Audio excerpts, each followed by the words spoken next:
Hello students, कैसे हैं आप सब। तो चलिए स्टार्ट करते हैं पॉलिटी की सीरीज़ को ही कंटिन्यू करते हैं आगे। तो अब हम पढ़ेंगे साइलेंट फीचर्स ऑफ कॉन्स्टिट्यूशन। तो देखिए, जो साइलेंट फीचर्स हैं कॉन्स्टिट्यूशन के, ये हमने लक्ष्मीकांत और जीके से कंपाइलेशन ही लिए हैं। और जीके में भी मैंने ल्यूसेंट की दोनों ही बुक यूज़ की हैं। एक थोड़ी मोटी आती है ब्लू कलर की और एक येलो कलर की है। तो ये पूरे कंपाइलेशंस हैं, आप इनको अच्छे तरीके से पढ़ें, सुने, समझें। आपको सारी चीज़ें बहुत जल्दी क्लियर हो जाएंगी। तो चलिए स्टार्ट करते हैं।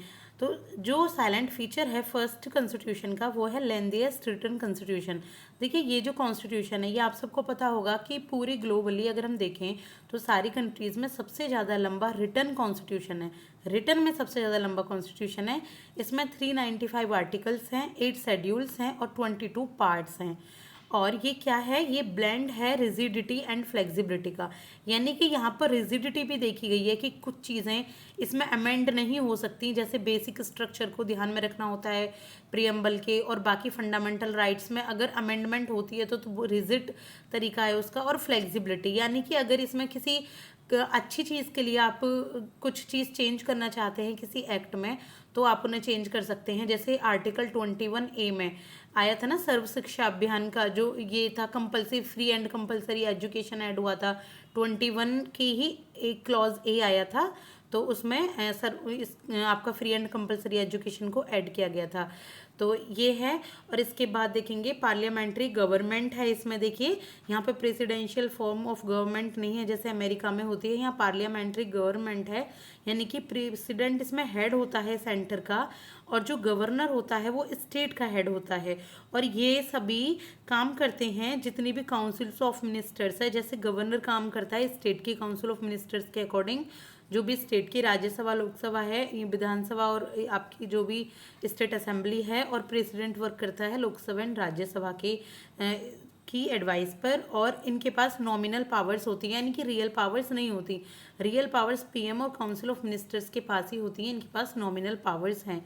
यानी कि ये इनकी ही एडवाइस के थ्रू ही वर्क करेंगे जो प्रेसिडेंट हैं। तो ये पार्लियामेंट्री फॉर्म ऑफ गवर्नमेंट है कॉन्स्टिट्यूशन की। इसके बाद क्या है नेक्स्ट फीचर, कि इंडिपेंडेंट जुडिशरी है। SC is highest on land, SC in states. क्या है इसका मतलब? इंडिपेंडेंट जुडिशरी का मतलब है जो आपकी लीगल अथॉरिटीज़ हैं, जो सुप्रीम कोर्ट है, जो हाई कोर्ट है, जो फैसला लेते हैं, तो वो सुप्रीम कोर्ट हाईएस्ट है पूरे नेशन में, और जो हाई कोर्ट है वो स्टेट्स में हाईएस्ट है।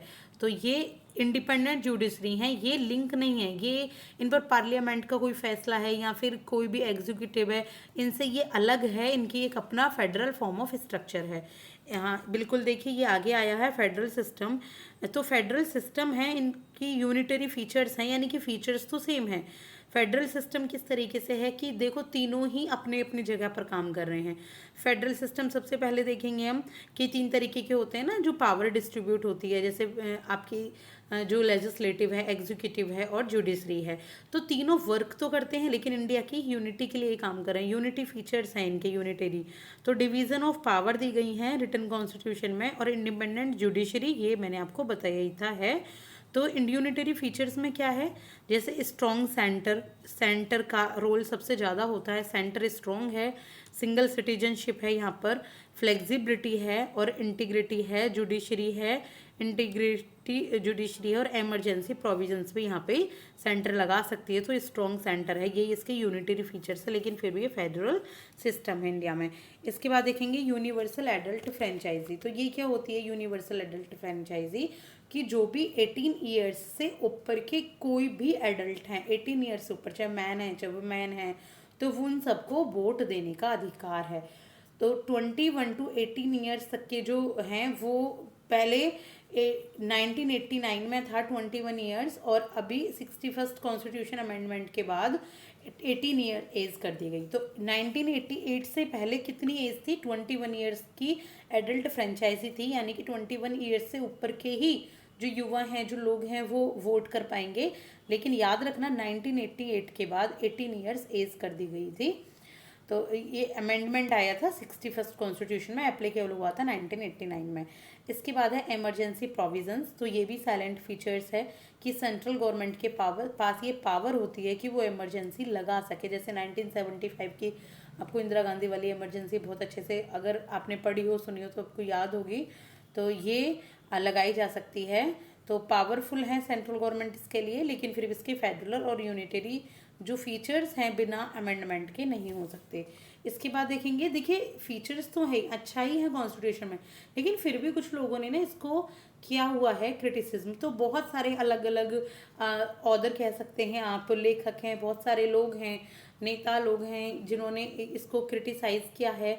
तो क्या क्रिटिसाइज़ किया, उनके नाम लर्न करने की इतनी ज़रूरत नहीं है, आप सिर्फ ये थोड़ा समझने के लिए देख सकते हैं। तो वो कहते हैं कि ये एक बोरोड कॉन्स्टिट्यूशन है, यानी कि अलग अलग कंट्री से लिया गया है, अपना नहीं बनाया एक तरीके से सोवरेन।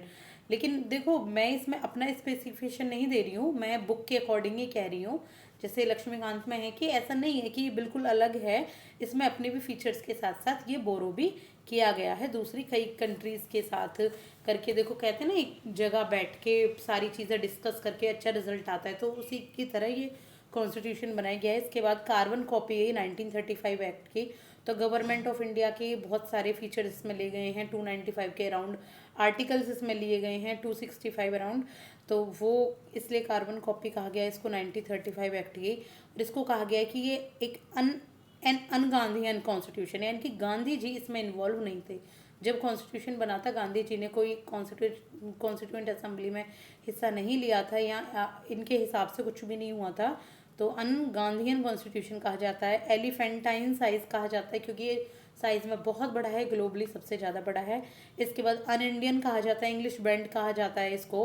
अन इंडियन मतलब इंडिया का तो इसमें कुछ खास कुछ है नहीं, सारा का सारा ब्रिटिश से लिया है, आयरिश से लिया है कुछ चीज़ें जैसे DPSPs वगैरह, या फिर कनेडियन से लिया है कुछ चीज़ें, तो इसलिए इसको अन इंडियन कहा जाता है। इसके बाद इसको कहा जाता है पैराडाइज ऑफ लॉर्ड्स, यानी कि इसमें जितना भी सब कुछ इसमें क्या है तो लॉर्ड्स के द्वारा ही किया गया है, चाहे BR अम्बेडकर जी हों, चाहे जवाहरलाल नेहरू जी हों। तो जो भी लॉयर्स हैं उनका ही अपनी ये सोच है, अपनी जो बनाया है इन्होंने संविधान को, तो वो अपने अकॉर्डिंग ही बनाया है। तो ये लॉर्ड्स का पैराडाइज कहा जाता है कि उनके अकॉर्डिंग ये बनाए, उनके लिए ही है। तो ये कुछ क्रिटिसिज्म है बुक के अकॉर्डिंग कॉन्स्टिट्यूशन के। इसके बाद next video please like share and subscribe ज़रूर कीजिएगा। नेक्स्ट वीडियो मैं जल्दी ही अपलोड करती हूँ। Thank you.